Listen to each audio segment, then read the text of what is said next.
बहुत सारी चीजें हैं हम लोग यहाँ पर डिस्कस करेंगे जो डिफेंस टेक्नोलॉजी से रिलेटेड हैं। रासायनिक हथियार वो होते हैं जिन रसायनों के संपर्क में आने से या तो इंसान का शरीर सड़ जाता है, दम घोंट देते हैं, या ऐसे भी रसायन होते हैं जो हमारे तंत्रिका तंत्र को जो है वो नष्ट कर देते हैं या उसको ब्लॉक कर देते हैं। बिल्कुल अपडेटेड लिस्ट दे रहा हूं, इसलिए बिल्कुल इसको नोट कर लीजिएगा। सतह से, हवाई जहाज से, इसके अलावा पानी के जहाज से, सबमरीन से, कहीं से भी इस क्रूज मिसाइल को लॉन्च कर सकते हैं। दुश्मन के जासूसी उपग्रहों को अंतरिक्ष में नष्ट करने की क्षमता रखती है। ऐसी मिसाइल भी हमारे पास है। चीता है, हिंदुस्तान एरोनॉटिक्स लिमिटेड ने बनाया है, फ्रांस और इंडिया के कोलैबोरेशन से बनाया है। विभिन्न प्रकार के गोला बारूदों से लैस होता है और जिस देश के पास ज्यादा होता है वो देश ज्यादा शक्तिशाली माना जाता है। हाइड्रोक्सिल टर्मिनेटेड पॉलीब्यूटाडाइन, मैंने कहा कि अगर डिटेल में इसको पढ़ना है तो आप लोग।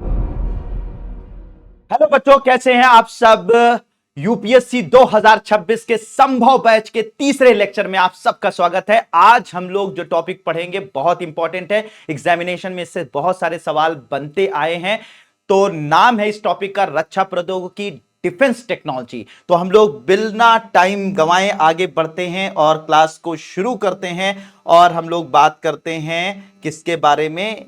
रक्षा प्रौद्योगिकी के बारे में। तो रक्षा प्रौद्योगिकी की अगर बात की जाए बच्चों, तो रक्षा प्रौद्योगिकी में हम लोग जो पॉइंट देखेंगे, जो चीजें पढ़ेंगे, जो चीजें समझेंगे, वो ये है कि हम लोग जितनी भी मिसाइल टेक्नोलॉजीज हैं, ठीक है, मिसाइल टेक्नोलॉजीज हैं, उनको हम लोग यहां पर पढ़ेंगे। इसके चाहे वो किसी तरीके की बैलिस्टिक मिसाइल हो, चाहे वो क्रूज मिसाइल हो, उसके बारे में हम लोग देखेंगे। इसके अलावा मैं आप लोगों को जो है वो बताऊंगा हमारे जो एयरक्राफ्ट्स हैं, जो हमारे फाइटर जेट हैं, जो हमारे लड़ाकू विमान हैं, उनके बारे में आपको पूरी बातें बताऊंगा कि कौन कौन से भारत के पास लड़ाकू विमान है, कौन भारत खुद बना रहा है, कौन सी ऐसे विमान हैं जो हमने विदेशों से खरीदा है। तो ये सारी चीजों पर हम लोग बात करेंगे। हेलीकॉप्टर्स के बारे में मैं आपको यहां पर बताऊंगा। इसके अलावा जो हमारे नेवल शिप्स हैं, हमारे नौसेना के जो जहाज हैं, उनके बारे में भी यहां पर मैं चर्चा करूंगा। तो ओवरऑल बहुत सारी चीजें हैं हम लोग यहां पर डिस्कस करेंगे जो डिफेंस टेक्नोलॉजी से रिलेटेड हैं,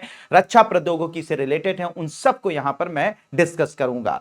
तो अब यहां पर मैं अगर शुरुआत करूं मिसाइल टेक्नोलॉजी से, क्योंकि सबसे ज्यादा क्वेश्चंस यहीं से बनते हैं मिसाइल टेक्नोलॉजी के बारे में। तो मिसाइल्स क्या होती हैं? हिंदी में इसे प्रक्षेपास्त्र कहा जाता है। मिसाइल, या वैसे नॉर्मली सब लोग मिसाइल ही कहते हैं, लेकिन इसे आप लोग अगर ठेठ हिंदी में अगर बात कहें तो इसे प्रक्षेपास्त्र के नाम से भी जाना जाता है। तो ये जो मिसाइल होती है बच्चों, अगर मैं इसकी बात करूं तो मिसाइल एक ऐसा व्हीकल होता है, एक ऐसा यान होता है जो कि वेपन ऑफ मास डिस्ट्रक्शन को, यानी कि सामूहिक विनाश के हथियारों को दुश्मन पर फेंकने का काम करता है, या दुश्मन के एरिया में डिलीवर करने का काम करता है, या दुश्मन पर जो है वो अटैक करने का काम करता है। तो ये एक तरीके का व्हीकल है। व्हीकल का मतलब होता है एक यान है जो कि वेपन ऑफ मास डिस्ट्रक्शन को, यानी कि सामूहिक विनाश के हथियारों को दुश्मन पर अटैक करने का काम करता है। ठीक है, तो अगर मिसाइल की बात की जाए बच्चों, तो मिसाइल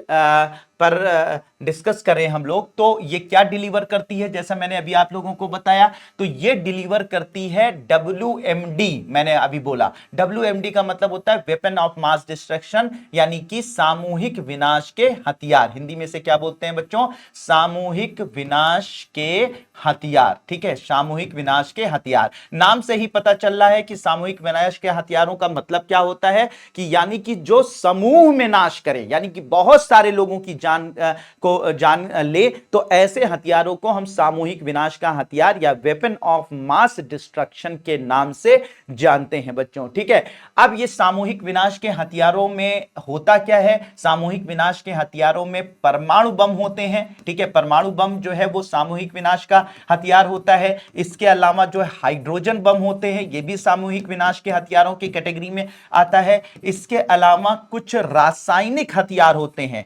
रासायनिक हथियार कुछ ऐसे हथियार होते हैं बच्चों जो एग्जैक्टली केमिकल से बनाए जाते हैं, रसायन से बनाए जाते हैं। और ये जो रसायन होते हैं, अगर कहीं पर भी फेंक दिए जाएं, कहीं पर भी अगर इन मिसाइलों में भरकर इनको डिलीवर कर दिया जाए, तो उस पूरे एरिया में जो इन रसायनों के संपर्क में आएगा, वो या तो उनके शरीर में, ठीक है, शरीर के संपर्क में आने से ये रसायन जो है उनके पूरे शरीर को सड़ा के, गला जलाकर खत्म कर देंगे, या फिर ऐसे भी रसायन होते हैं जो नर्वस सिस्टम, हमारा जो तंत्रिका तंत्र होता है, उसको ब्लॉक कर देते हैं। जो इंसान उसके उन रसायनों के संपर्क में आता है वो वहीं का वहीं बैठा ही बैठा उसकी मौत हो जाती है। कुछ ऐसे भी रसायन होते हैं जिनको जो दम को घोट देते हैं, यानी कि दम घोटू होते हैं। तो ऐसे भी रसायन होते हैं जो दम घोटू होते हैं, अगर जो भी उनके संपर्क में आता है उनके उसका दम घुट जाता है, उसकी मौत हो जाते हैं। तो विभिन्न प्रकार के रसायन होते हैं जिनको मिसाइल जो है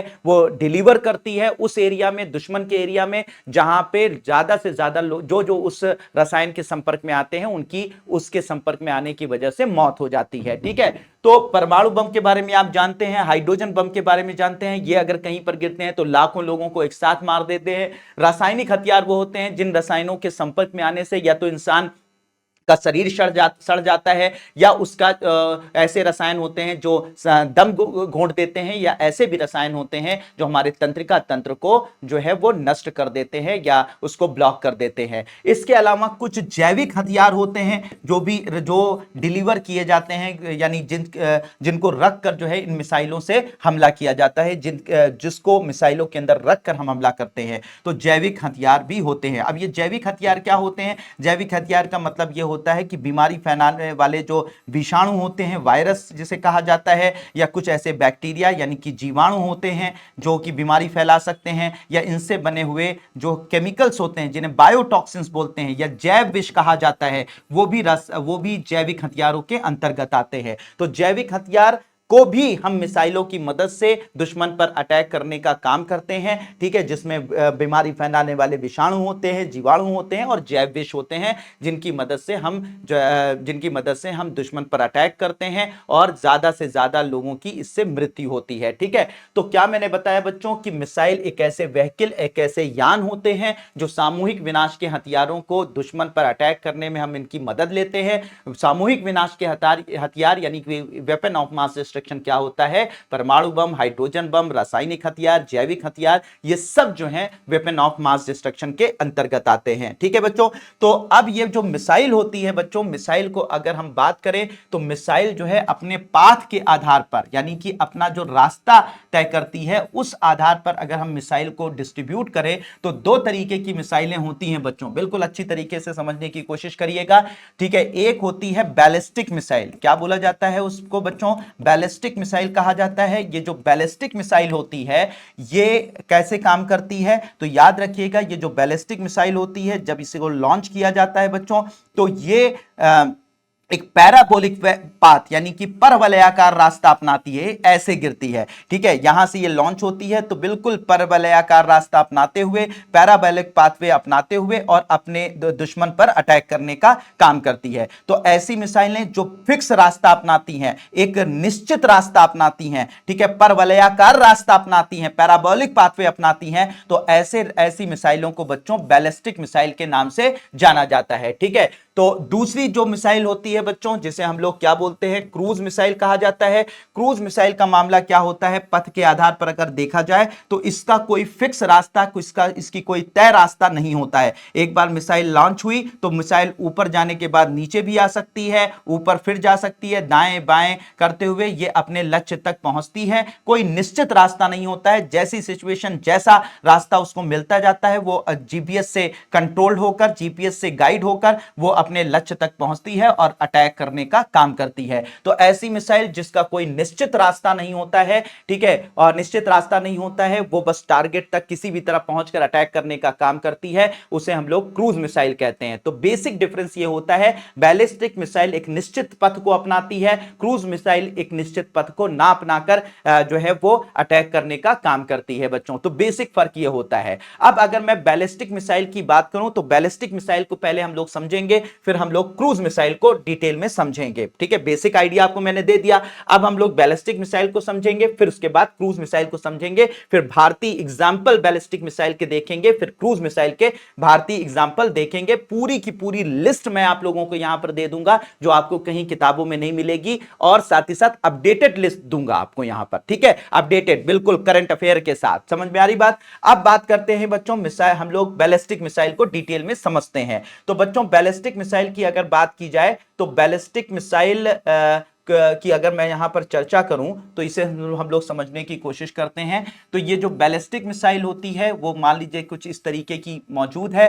तो इसमें क्या है, ये जो टॉप पर ये वाला पोर्शन आप देख रहे हैं, ठीक है, इसे हम लोग वॉर हेड कहते हैं। क्या बोलते हैं बच्चों? इसे वॉर हेड कहते हैं। तो ये जो वॉर हेड होता है बच्चों, ये टॉप पर जो ये स्थान आपको दिखाई पड़ रहा है, ये वॉर हेड कहलाता है। और इसी वॉर हेड के अंदर ही हम WMD रखते हैं। WMD का मतलब जो अभी मैंने आप लोगों को बताया, वेपन ऑफ मास डिस्ट्रक्शन रखते हैं। तो वेपन ऑफ मास डिस्ट्रक्शन यानी कि जो चाहे वो रासायनिक हथियार हो, चाहे परमाणु हथियार हो, चाहे वो जैविक हथियार हो, उनको कहां पर रखा जाता है? मिसाइल के टॉप पर रखा जाता है। और इसे ही हम लोग वॉरहेड के नाम से जानते हैं। इसके अलावा ये जो नीचे वाला पोर्शन होते हैं, ये सारे के सारे जो हैं इंजन्स होते हैं, जो कि मिसाइल को जो है वो पुश करते हैं, थ्रस्ट देते हैं, ठीक है, अलग अलग जैसे हम लोगों ने लॉन्च व्हीकल में पढ़ा था ना, प्रक्षेपण यानों में पढ़ा था, बिल्कुल उसी तरीके से, ठीक है। तो मान लीजिए कि यहां पर जो ये बैलिस्टिक मिसाइल्स होती हैं, ये इसके इंजन्स होते हैं, ये अलग अलग फ्यूल से, अलग अलग ईंधन से चलते हैं। जैसे कि मान लीजिए ये पहला इंजन होता है, इसे हम लोग फर्स्ट स्टेज कहते हैं, ठीक है। मान लीजिए 3 स्टेजेस का ये इंजन है, तो ये फर्स्ट स्टेज कहलाएगा। फिर इसके बाद दूसरा इंजन लगा होगा, उसे सेकंड स्टेज कहते हैं, ठीक है। फिर इसके बाद ये तीसरा इंजन मान लीजिए लगा हुआ है, तो इसे थर्ड स्टेज कहते हैं, ठीक है। और ये सारे इंजन जो हैं वो 2 तरीके के फ्यूल यानी कि 2 तरीके के ईंधन से चलते हैं। याद रखिएगा, 2 तरीके के ईंधनों का प्रयोग किया जाता है। एक ईंधन यूज होता है ठोस और दूसरा ईंधन यूज होता है तरल। याद रखिएगा, तरल। और ठोस ईंधन इसमें कौन सा यूज होता है? वही ईंधन यूज होता है जो कि हम लोगों ने लॉन्च व्हीकल्स में यूज किया था, अपने रॉकेट्स में यूज किया था, स्पेस टेक्नोलॉजी में। अगर आप लोगों ने स्पेस टेक्नोलॉजी वाले लेक्चर्स नहीं देखे हैं, जरूर देखिए, उसमें मैंने पूरा डिटेल में बताया हुआ है, ठीक है। तो इसमें जो हमारे बैलिस्टिक मिसाइल्स होती हैं, मुख्यतः 2 तरह के ईंधनों से चलती हैं, एक ठोस ईंधन से और दूसरा तरल ईंधन से। ठोस ईंधन जो यूज किया जाता है वो STPB नाम का यूज किया जाता है, हाइड्रोक्सिल टर्मिनेटेड पॉलीब्यूटाडाइन। मैंने कहा कि अगर डिटेल में इसको पढ़ना है तो आप लोग लॉन्च मतलब जो अंतरिक्ष प्रौद्योगिकी की है उसका जो है लेक्चर्स देखिएगा।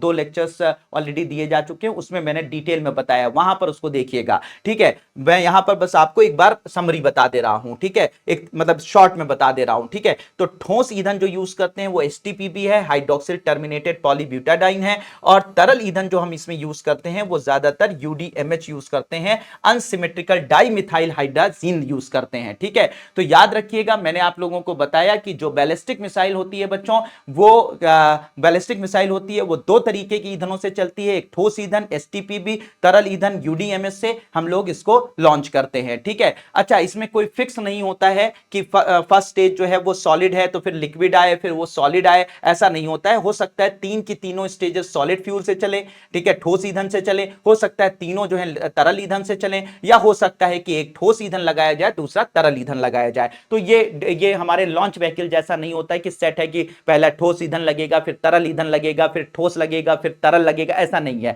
ठीक है। इसमें पूरी की पूरी एक मिसाइल ठोस ईंधन से चल सकती है, पूरी की पूरी मिसाइल जो है वो तरल ईंधन से चलती है, या दोनों के मिक्स से चल सकती है, ठीक है। तो हमारी जो बैलिस्टिक मिसाइल होती है मुख्यतः ठोस और तरल ईंधनों से चलती है। ये वेपन ऑफ मास डिस्ट्रक्शन यहां पर रखा होता है। और ये जब लॉन्च होती है बच्चों, ठीक है, ये जब लॉन्च होती है तो ऐसे नहीं लॉन्च होती कि ऐसे गई और उसके बाद वहां पर अटैक कर दिया। अब मान लीजिए इसको अटैक करना होता है, मान लीजिए कि ये हमारी मिसाइल है, बैलिस्टिक मिसाइल है, और मान लीजिए कि ये 4 इंजनों से चलने वाली बैलिस्टिक मिसाइल है। तो सबसे पहले first stage engine burn out होगा, तो ये कुछ ऊंचाई पर पहुंच जाएगी, ठीक है, ऊंचाई पर पहुंच जाएगी। जब कुछ ऊंचाई पर बच्चों पहुंच जाएगी तो ऐसी कंडीशन में इसका जो फर्स्ट स्टेज इंजन होगा, जिसका फ्यूल खत्म हो जाएगा, ईंधन खत्म हो जाएगा, तो इसके बाद ये फर्स्ट स्टेज इससे सेपरेट होकर वापस धरती पर गिर पड़ेगा। फिर इसका second stage engine burn out किया जाएगा, फिर इसकी और दूरी तय करेगी, और दूरी तय करेगी, तो इसका जो सेकेंड स्टेज इंजन है वो थर्ड स्टेज इंजन है, यानी कि ये जो तीसरा स्टेज है वो, मतलब ये जो आपका ये फर्स्ट स्टेज इंजन जला, फिर ये सेकंड स्टेज इंजन जला, तो ये जो सेकंड स्टेज इंजन जिसका फ्यूल खत्म हो जाएगा ये वापस धरती पर गिर जाएगा। फिर इसका third stage engine burn out होगा, फिर ये मिड एयर फेज में पहुंच जाएगी, फिर ठीक है मिड एयर फेज में पहुंच जाएगी, और इसका जो थर्ड स्टेज इंजन है वो भी इससे सेपरेट होकर जब इसका फ्यूल खत्म हो जाएगा तो वो भी गिर जाएगा।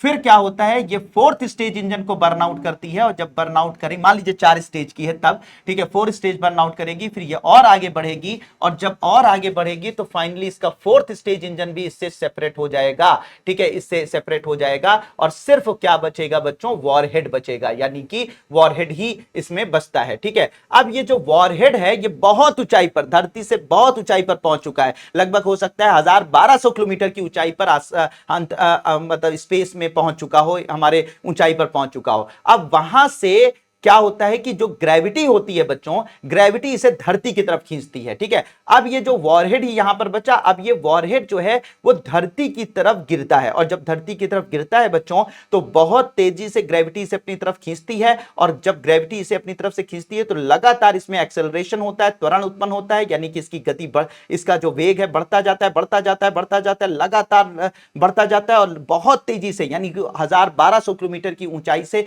जब ये नीचे धरती की तरफ आता है तो इतनी इसकी स्पीड होती है कि ध्वनि की चाल से लगभग, कभी कभी इसकी जो स्पीड होती है ध्वनि की चाल से लगभग 10 से 15 गुना तक अधिक हो जाती है। ध्वनि की जो चाल होती है उससे लगभग 10 से 15 गुना भी तेज हो सकती है जब यह धरती की तरफ आती है, क्योंकि ग्रेविटी इसे बहुत तेजी से नीचे की तरफ खींचती है, और फिर यह नीचे धरती से टकराकर, ठीक है, एक बड़ा ब्लास्ट करता है, वेपन ऑफ मास डिस्ट्रक्शन जो है यहां पर डिलीवर कर देता है, और यहां पर बहुत बड़ा विध्वंस हो जाता है। तो बच्चों हम लोग ऐसा सोचते हैं कि बैलिस्टिक मिसाइल जो होती, मतलब कोई भी मिसाइल है तो ऐसे गई और ऐसे जाकर अटैक करती है, ऐसा नहीं होता है। फर्स्ट स्टेज इंजन जला, मान लो 3 स्टेज की मिसाइल हुई तो फर्स्ट स्टेज जलेगा, अलग हो जाएगा, सेकंड स्टेज जलेगा, अलग हो जाएगा, थर्ड स्टेज जलेगा, अलग हो जाएगा, और सिर्फ वेपन ऑफ मास डिस्ट्रक्शन बचेगा, और फिर वो धरती की एक पर्टिकुलर ऊंचाई से गिरता है वेपन ऑफ मास डिस्ट्रक्शन, और बिल्कुल, ठीक है, गाइडेड तरीके से जो है वहां पर गिरता है जहां पर उसको विध्वंस करना होता है, जहां पर डिस्ट्रक्शन करना होता है, ठीक है। फोर्थ स्टेज इंजन हुआ तो 4 इंजन चलेंगे, 3 स्टेज इंजन हुआ तो 3 स्टेज चलेंगे, 2 स्टेज इंजन हुआ तो 2 स्टेज चलेंगे, लेकिन फिर इसके बाद ऊपर ये इंजन जो है वॉरहेड को एक ऊंचाई पर पहुंचा देते हैं, फिर वो ग्रेविटी से, यानी कि गुरुत्वाकर्षण की वजह से धरती की तरफ बढ़ता है, और बहुत तेजी से बढ़ते हुए विध्वंस करने का काम करता है। तो कुछ इस तरीके से डिलीवरी होती है किसकी, आपके जो है मिसाइल की, यानी मिसाइल के वॉरहेड की, ठीक है बच्चों। तो सबसे पहली बात तो मैंने क्या बताया, बैलिस्टिक मिसाइल जो होती है वो फिक्स पाथवे अपनाती है। फिक्स पाथवे का मतलब ये होता है पैराबोलिक पाथवे अपनाती है। देखिए, एक पैराबोलिक पाथवे यानी परवलयाकार रास्ता ही अपनाती है, इसके अलावा निश्चित रास्ता अपनाती है। हमेशा जो है ये सॉलिड और फ्यूल, सॉलिड तथा जो है वो लिक्विड यानी कि ठोस तथा तरल ईंधन से चलती है। इसके अलावा जो है वेपन ऑफ मास डिस्ट्रक्शन को एक ऊंचाई तक, जो इसके इंजन होते हैं एक ऊंचाई तक पहुंचा देते हैं उसको वॉरहेड को, फिर वॉरहेड नीचे की तरफ गिरकर डिस्ट्रक्शन करने का काम करती है। अब बात करते हैं बच्चों की, ये तो हुआ जैसे यहां पर एक इसमें देखिए, यहां पे इसमें आपकी मिसाइल गई और उसके बाद एक एक जो है इसके इंजन अलग होते गए, बाद में से वॉरहेड बचा, और फिर इस वॉरहेड ने जाकर धरती की तरफ गिरकर और वहां पर डिस्ट्रक्शन किया, ठीक है। तो कुछ इस तरीके से मामला चलता है, ठीक है। अब बात आती है कि सर ये जो बैलिस्टिक मिसाइल्स होती हैं, ये बैलिस्टिक मिसाइल जो होते हैं वो किस किस तरह से इसको कैटेगराइज किया जाता है, यानी कि इसको किस किस कैटेगरी में बांटा जाता है। तो अगर मैं बताऊं तो 4 मुख्यतः कैटेगरी होती है। वैसे मुख्यतः मैं अगर बात करूं तो जो बैलिस्टिक मिसाइल होती हैं, ध्यान से समझिएगा, तो बैलिस्टिक मिसाइल जो होती हैं बच्चों, वो बैलिस्टिक मिसाइल मुख्यतः 2 कैटेगरी में बांटी जाती हैं। अगर इनके उस पे लॉन्च की बात करें, लॉन्च के आधार पर बैलिस्टिक मिसाइल 2 प्रकार की होती हैं। एक होता है कि सतह से लॉन्च होने वाली, एक होती है सतह से लॉन्च होने वाली, एक होता है सतह से लॉन्च होने वाली, और दूसरी होती है सबमरीन यानी पनडुब्बी से लॉन्च होने वाली, पनडुब्बी से लॉन्च होने वाली। तो 2 तरीके की मिसाइल्स होती हैं, एक सतह से लॉन्च होने वाली, दूसरी होती है पनडुब्बी से लॉन्च होने वाली। तो सतह से का मतलब होता है कि धरती से लॉन्च हुई और धरती पर अटैक करती हैं, ठीक है। और ये जो पनडुब्बी होती है, पनडुब्बी पानी के अंदर डूबकर चलने वाली एक कह सकते हैं कि हमारी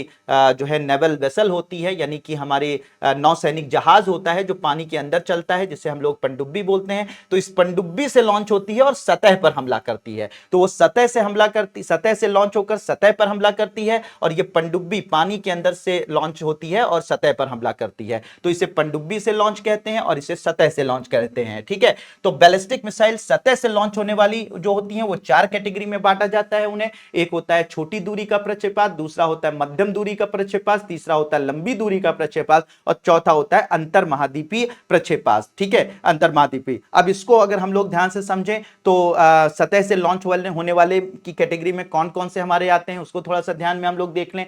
तो छोटी दूरी का जो प्रक्षेपात होता होता है उसे ध्यान में रखिएगा बच्चों कि अगर 100 किलोमीटर की दूरी, 100 किलोमीटर से लेकर 1000 किलोमीटर की दूरी पर हमला करने वाला जो प्रक्षेपास्त्र होता है, ठीक है, उसे हम लोग छोटी दूरी का प्रक्षेपास्त्र या इसे हम लोग बोलते हैं शॉर्ट रेंज बैलिस्टिक मिसाइल कहा जाता है। क्या बोला जाता है बच्चों? इसे शॉर्ट रेंज बैलिस्टिक मिसाइल या SRBM कहा जाता है या छोटी दूरी का प्रक्षेपास्त्र कहा जाता है, जिसकी मारक क्षमता 100 किलोमीटर से 1000 किलोमीटर होती है। तो बैलिस्टिक मिसाइल की सतह से लॉन्च होने वाली जो मिसाइल्स हैं उनमें एक कैटेगरी होती है SRBM, short range ballistic missile, छोटी दूरी का प्रक्षेपास्त्र जिसकी मारक क्षमता 100 किलोमीटर से 1000 किलोमीटर होती है। ठीक है बच्चों, इसमें भारत के पास आती है पृथ्वी 1 जिसकी मारक क्षमता 150 किलोमीटर, पृथ्वी 2, पूरी लिस्ट दे रहा हूं बच्चों, बिल्कुल अपडेटेड लिस्ट दे रहा हूं, इसलिए बिल्कुल इसको नोट कर लीजिएगा। ठीक है, पृथ्वी 2 350 किलोमीटर की रेंज होती है, पृथ्वी 3 जिसकी रेंज 350 से 600 किलोमीटर होती है, प्रहार प्रगति एक ही मिसाइल होती है, बस अलग अलग नामों से जानी जाती है।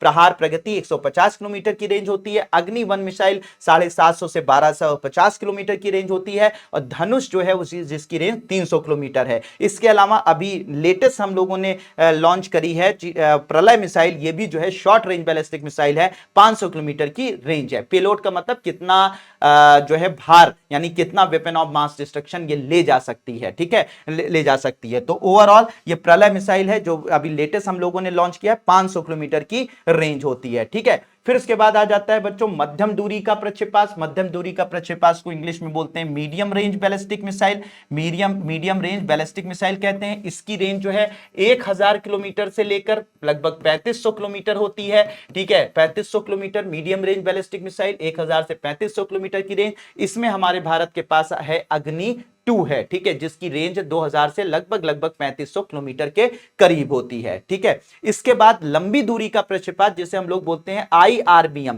Intermediate range ballistic missile, intermediate range ballistic missile. तो इसकी रेंज होती है 3500 किलोमीटर, यानी इंटरमीडिएट रेंज बैलिस्टिक मिसाइल के में वो मिसाइलें आती हैं जिनकी रेंज 3500 किलोमीटर से 5000 किलोमीटर होती है। 3500 किलोमीटर से 5000 किलोमीटर की मारक क्षमता वाली को हम लोग इंटरमीडिएट रेंज बैलिस्टिक मिसाइल कहते हैं।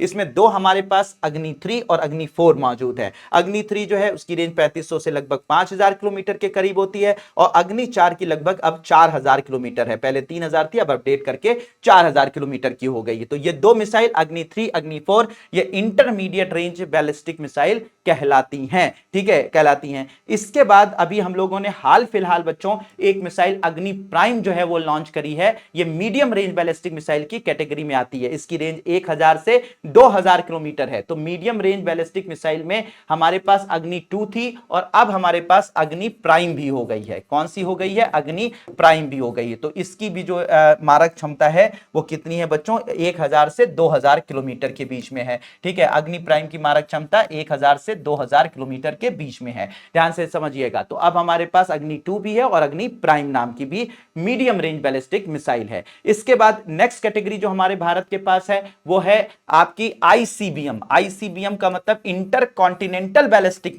मिसाइल। इंटर कॉन्टिनेंटल बैलिस्टिक का मतलब ये हो गया बच्चों, ठीक है, क्या मैंने हम लोगों ने बताया था, अंतर महाद्वीपीय प्रक्षेपास्त्र। तो अगर 5000 किलोमीटर से भी ऊपर, 5000 किलोमीटर से भी ऊपर अगर मिसाइल की क्षमता है, मारक क्षमता है, तो उसे हम अंतर महाद्वीपीय प्रक्षेपास्त्र बोलते हैं, इंटर कॉन्टिनेंटल बैलिस्टिक मिसाइल कहते हैं। इस कैटेगरी में भारत के पास जो बच्चों मौजूद है वो है अग्नि 5। क्या नाम है बच्चों? अग्नि 5। 3 स्टेजेस की ये मिसाइल है, 3 स्टेजेस की ये मिसाइल है, यानी 3 जो है वो स्टेजेस इसके अंदर है, 3 इंजन इसमें लगे हुए हैं। किसी तरीके इसकी पेलोड क्षमता लगभग 1350 किलोग्राम से 1500 किलोग्राम की मारक क्षमता वाली ये मिसाइल है। ठीक, मतलब पेलोड ले जा सकती है, वेपन ऑफ मास डिस्ट्रक्शन ले जा सकती है और इसकी जो रेंज है वो 5000 किलोमीटर से लेकर 8000 किलोमीटर तक है।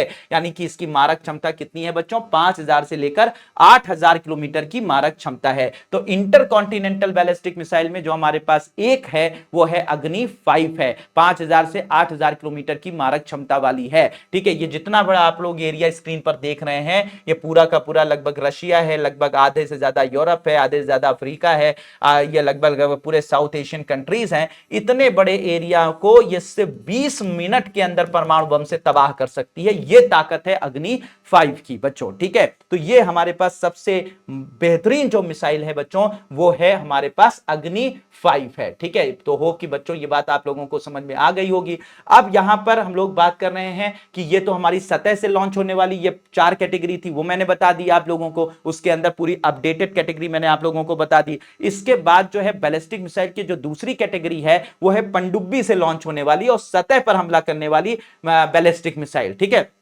तो इस कैटेगरी में अगर बात किया जाए बच्चों, तो इस कैटेगरी में हमारे पास K-15 है और K-4 है। K-15 की जो मारक क्षमता है 750 से लेकर 1500 किलोमीटर की है और K-4 की जो मारक क्षमता है वो 3500 किलोमीटर की है। तो पनडुब्बी से लॉन्च होने वाली जो बैलिस्टिक मिसाइल है उसमें हमारे पास है K-15 और K-4 है, ये याद रखिएगा। इनकी अलग अलग मारक क्षमताएं हैं। अब बात करते हैं बच्चों कि हमारे ये जो बैलिस्टिक मिसाइल तो हमारे पास ये सारी की सारी हैं ही, लेकिन बैलिस्टिक मिसाइल को हवा में ही रोक देने के लिए, बैलिस्टिक मिसाइल को हवा में ही रोक देने के लिए हमारे पास बैलिस्टिक मिसाइल डिफेंस सिस्टम भी है। यानी कि हवा में अगर बैलिस्टिक मिसाइल आ रही है, हम पर हमला करने आ रही है, तो हमारे पास एक ऐसा सिस्टम भी है जो सब देशों के पास नहीं होता है, ठीक है। हम अपनी मिसाइल भेजकर उसको हवा में ही रोक सकते हैं, हवा में ही उसे नष्ट कर सकते हैं और अपने ऊपर होने वाले हमले को न्यूट्रलाइज कर सकते हैं, यानी न्यूट्रल कर सकते हैं, निष्क्रिय कर सकते हैं। तो ऐसी भी क्षमता हमारे पास है और इसे बोला जाता है बैलिस्टिक मिसाइल डिफेंस सिस्टम।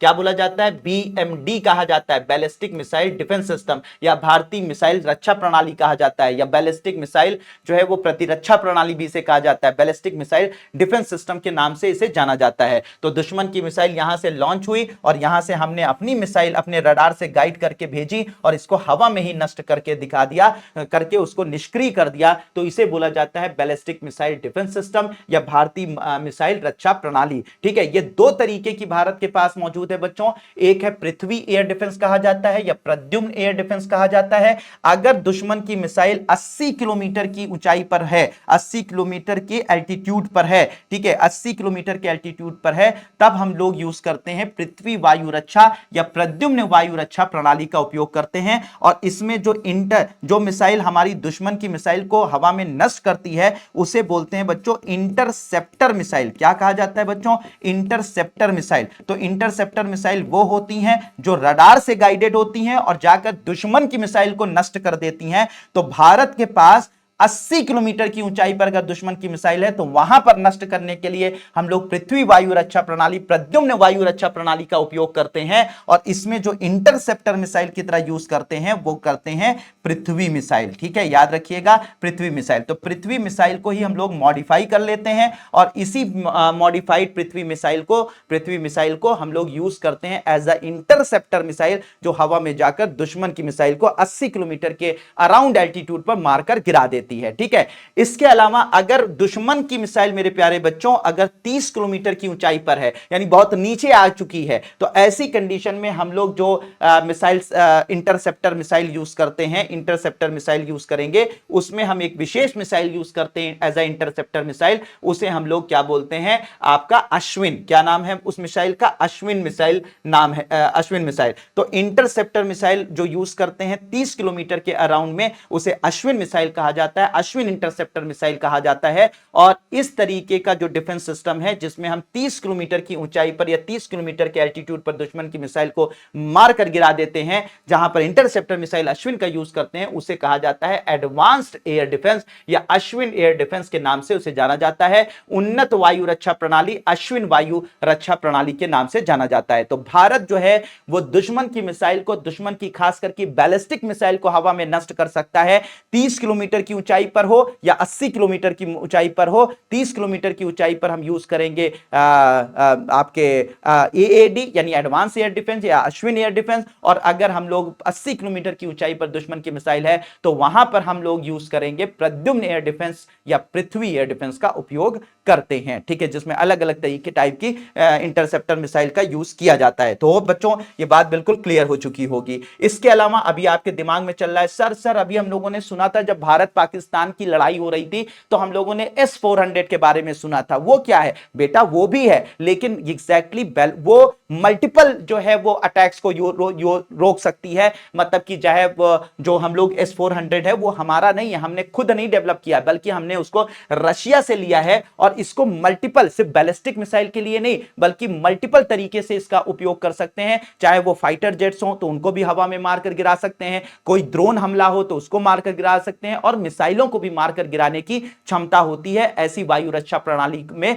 जिसको S-400 ट्रायम्फ के नाम से जाना जाता है। तो टेक्निकली इसको S-400 कहा जाता है और बाकी जो है इसको हम लोग ट्रायम्फ के नाम से भी जानते हैं। इसे हमने कहां से खरीदा है बच्चों? इसे हम लोगों ने रूस से खरीदा है। ठीक है, रूस से खरीदा है। और इसमें क्या होता है, ये बिल्कुल मतलब मोबाइल होती है। मोबाइल का मतलब ये होता है कि इसमें एक इस तरीके का आपको पूरा का पूरा जो है एक ट्रक होती है, उसी ट्रक के अंदर मिसाइलों का ये पूरा का पूरा जो कह सकते हैं ना कि कनिस्तर होता है, ये मिसाइलों का पूरा कनिस्तर होता है, इसके अंदर मिसाइलें होती हैं, ये ट्रक होता है, कहीं से कहीं पर इसको इन मिसाइलों को ले जाया जा सकता है। एक रडार सिस्टम होता है, ठीक है, और एक कमांड सिस्टम होता है। तो रडार सिस्टम से हम दुश्मन की मिसाइल को ट्रैक करते हैं, कमांड सिस्टम से कमांड देते हैं, और ये जो कनस्तर्स होते हैं जिनके अंदर ये मिसाइल्स रखी होती हैं, यहां से मिसाइलें लॉन्च होती हैं, जैसे वहां पर आप देख रहे हैं, और मिसाइलें लॉन्च होकर दुश्मन के किसी भी एयर अटैक को निष्क्रिय करने का काम करती हैं, एयर अटैक को डिस्ट्रॉय करने का काम करती हैं। तो ये दुनिया की सबसे उन्नत वायु रक्षा प्रणालियों में से एक है, जिसका नाम S-400 ट्रायम्फ है,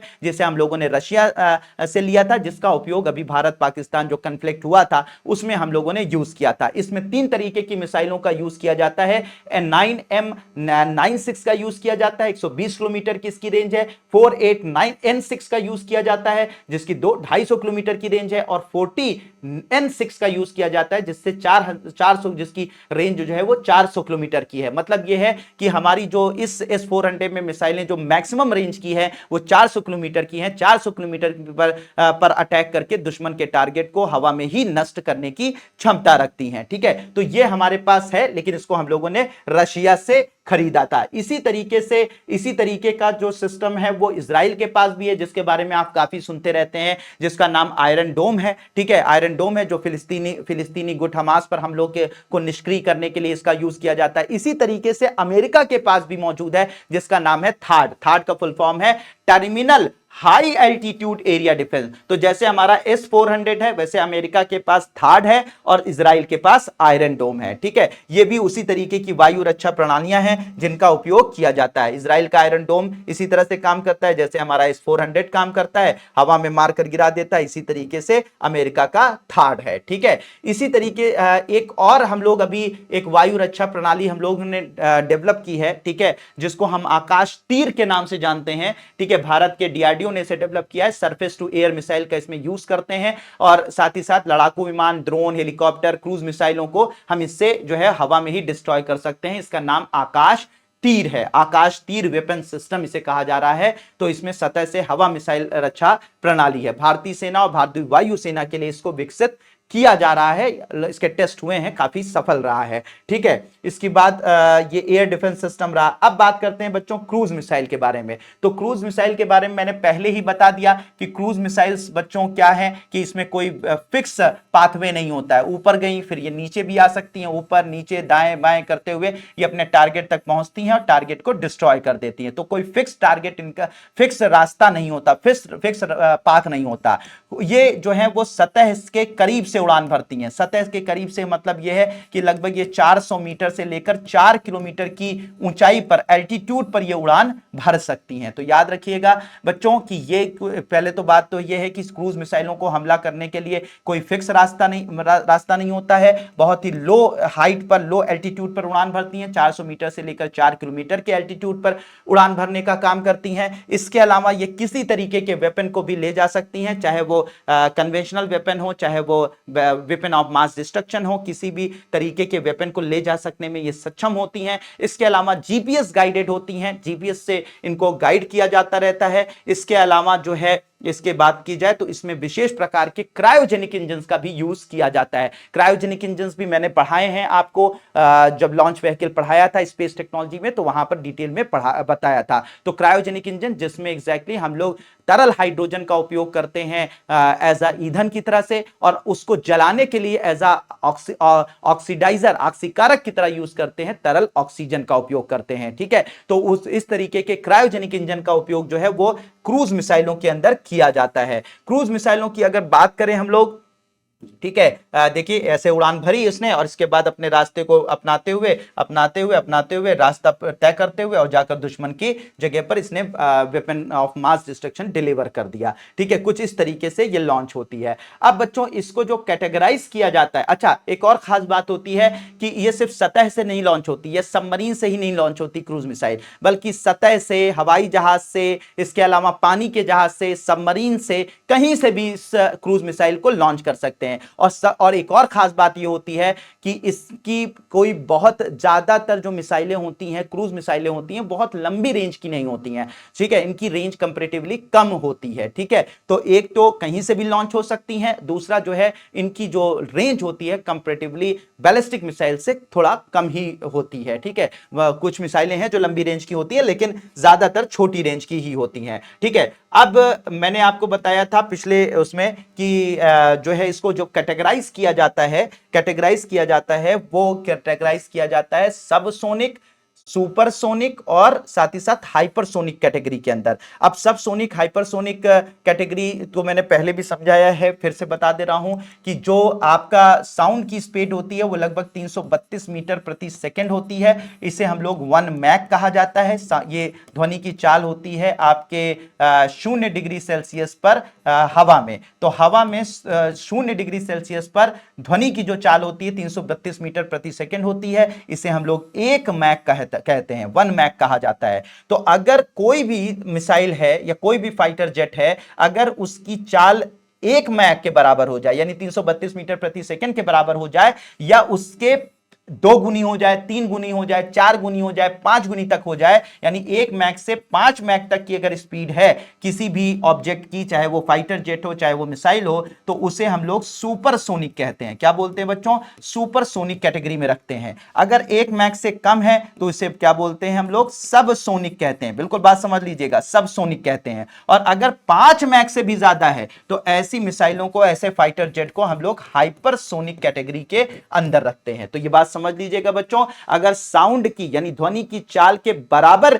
स्पीड किसी भी चीज की हो जाए या उससे 5 गुनी तक हो जाए तो उसे सुपरसोनिक कैटेगरी में रखेंगे। अगर 5 गुनी से ज्यादा हो जाए तो उसे हाइपरसोनिक कैटेगरी में रखेंगे, और अगर 1 मैक से कम हो जाए तो उसे सबसोनिक कैटेगरी के अंदर रखते हैं। तो सबसोनिक, सुपरसोनिक और हाइपरसोनिक, तो ये जो हमारी क्रूज मिसाइल्स होती हैं वो सबसोनिक, सुपरसोनिक और हाइपरसोनिक कैटेगरी में कैटेगराइज होती हैं। जिसमें अगर सबसोनिक कैटेगरी की बात की जाए तो भारत के पास मौजूद है निर्भया। याद रखिएगा, इसको हम पानी के जहाज से, इसको हम पनडुब्बी से, इसको हवाई जहाज से या सतह से लॉन्च कर सकते हैं। इसकी रेंज 1000 से 1500 किलोमीटर है। सुपरसोनिक कैटेगरी की बात की जाए तो हमारे पास ब्रह्मोस है, जिसको इंडिया और रशिया ने मिलकर तैयार किया है। भारत और रशिया का ज्वाइंट प्रोजेक्ट है। शिप, सबमरीन, एयरक्राफ्ट, लैंड कहीं से भी लॉन्च हो सकती है। रेंज 290 किलोमीटर से लेकर 350 किलोमीटर के करीब है। ठीक है, पहले 290 किलोमीटर थी, लेकिन अभी कुछ नए टेस्ट किए हमने जिसमें 350 किलोमीटर की इसकी रेंज है।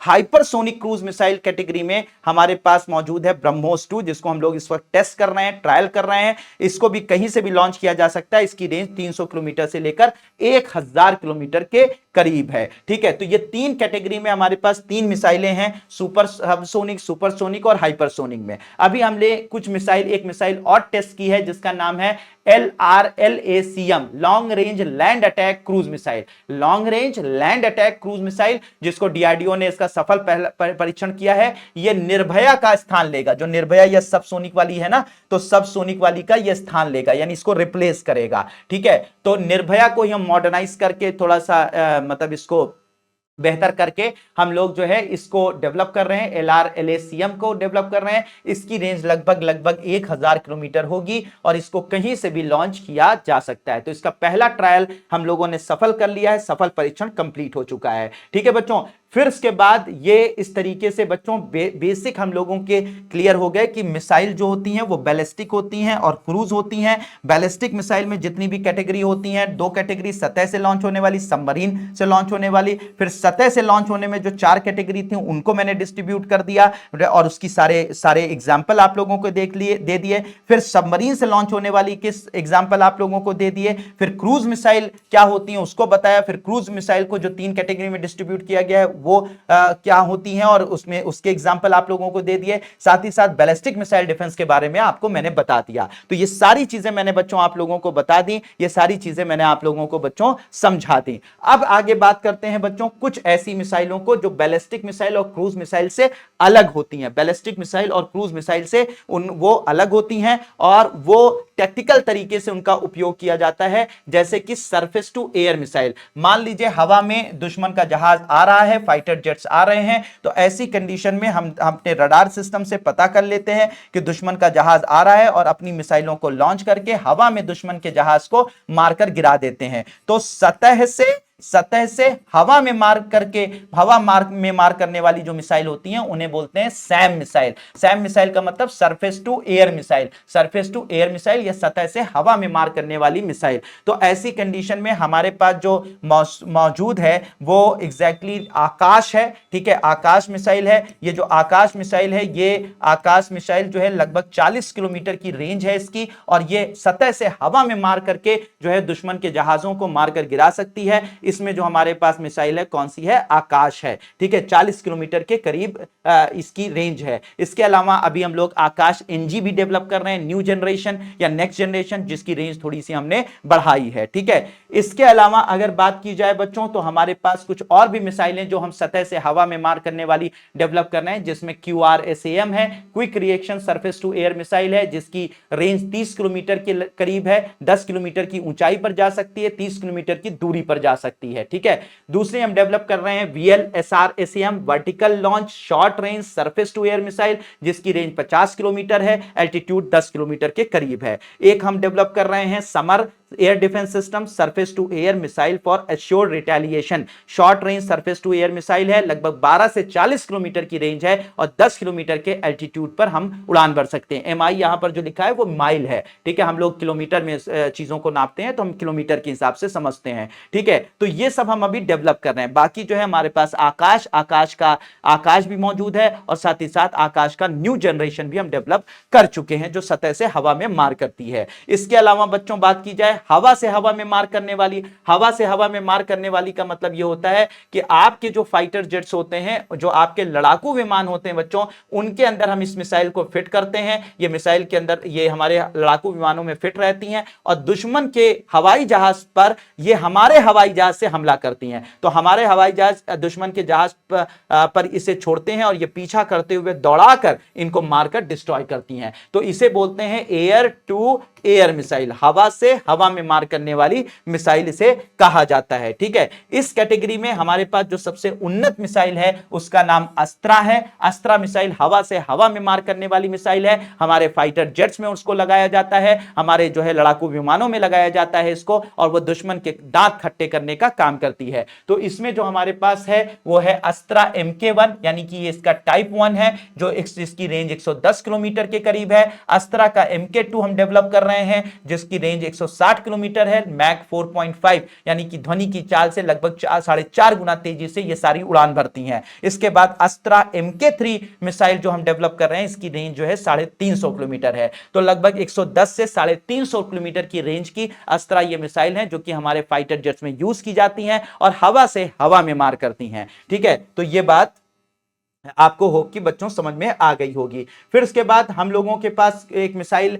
कुछ मिसाइलें होती हैं जो टैंक को नष्ट करती हैं। टैंक समझते हैं ना, जो जमीन पर जो तोपें होती हैं, टैंक होते हैं, उनको नष्ट करने के लिए हमारे पास जो है वो एंटी टैंक मिसाइल्स होती हैं। ठीक है, तो एंटी टैंक मिसाइल पे हमारे पास जो एक बड़ी उन्नत किस्म की और बहुत पुरानी मिसाइल है, उसका नाम जो है वो नाग है। ठीक है, नाग मिसाइल 4 किलोमीटर की रेंज की मिसाइल है और ये जो है सतह से लॉन्च होती है और जाकर आपके टैंक्स को, जो टैंक्स आ रहे होते हैं उनको क्या करती है बच्चों, नष्ट कर देती है। तो नाग मिसाइल हमारे पास है और एक हेलीकॉप्टर से हम लॉन्च करते हैं और उस मिसाइल का नाम है, एंटी टैंक मिसाइल है, उसका नाम है हेलिना। असल में वो नाग मिसाइल ही है, लेकिन क्योंकि हेलीकॉप्टर से लॉन्च होती है तो इसलिए इसे हेलिना कहते हैं। हेलीकॉप्टर नाग, हेलीकॉप्टर नाग। इसकी भी रेंज 4 किलोमीटर है, बस ये सतह से लॉन्च होती है और ये हेलीकॉप्टर से लॉन्च होती है। तो नाग, नगीना नहीं, हेलिना, ठीक है। तो नाग और हेलिना,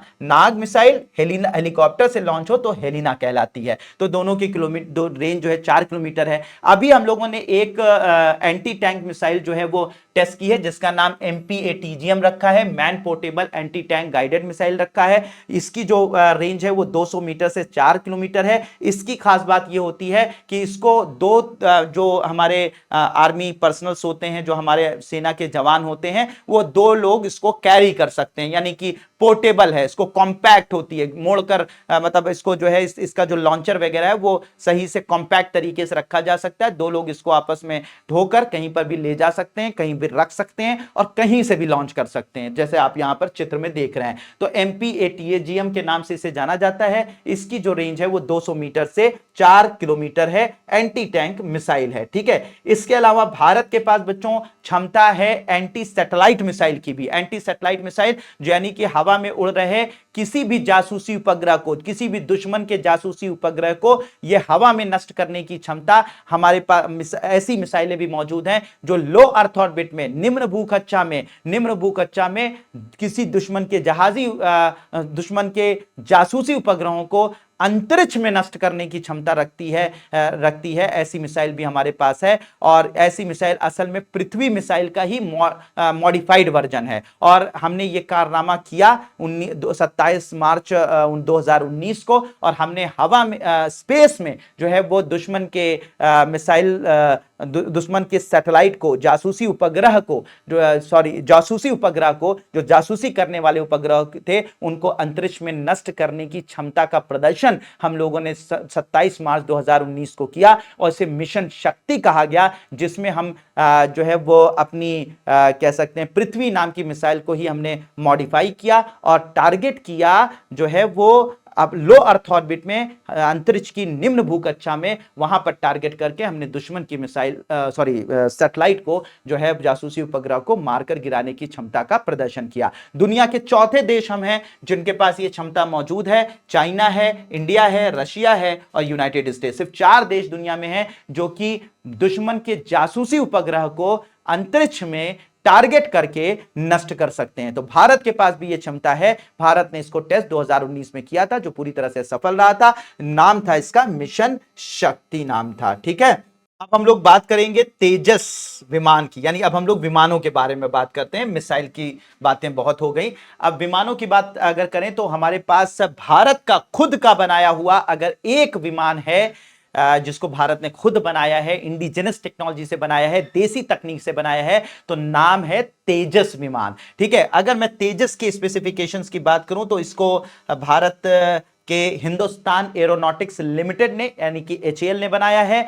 लगभग 2205 किलोमीटर प्रति घंटे की रफ्तार से यह 50,000 फीट की ऊंचाई पर उड़ान भर सकता है। 6500 किलोग्राम का भार है, ठीक है। और लगभग एक बार में अगर इसमें फ्यूल भर दिया जाए, ईंधन भर दिया जाए तो 3000 किलोमीटर की दूरी को तय कर सकता है। इसके अलावा इसके अंदर विशेष प्रकार की, क्योंकि यह LCA है, LCA का मतलब होता है लाइट कॉम्बैट एयरक्राफ्ट, यानी कि यह हल्का लड़ाकू विमान है और इसको हल्का करने के लिए इसके अंदर CFC यूज किया गया है। CFC का मतलब क्लोरोफ्लोरोकार्बन नहीं, इसके अंदर यूज हुआ है कार्बन फाइबर कंपोजिट यूज किया गया है। क्या यूज किया गया है? कार्बन फाइबर कंपोजिट का उपयोग किया गया है। CFC तो गैस होती है, उसको वैसे कैसे बना लेंगे, ठीक है। तो ओवरऑल मामला क्या है, इसमें जो कार्बन फाइबर कंपोजिट का यूज किया गया है, सेल्फ प्रोटेक्शन जैमर है, यानी कि जब इस पर कोई भी दुश्मन का जहाज या मिसाइल इस पर हमला करने की की कोशिश करेगी तो ये अपने चारों तरफ एक जैमर लगा देता है, जिससे कि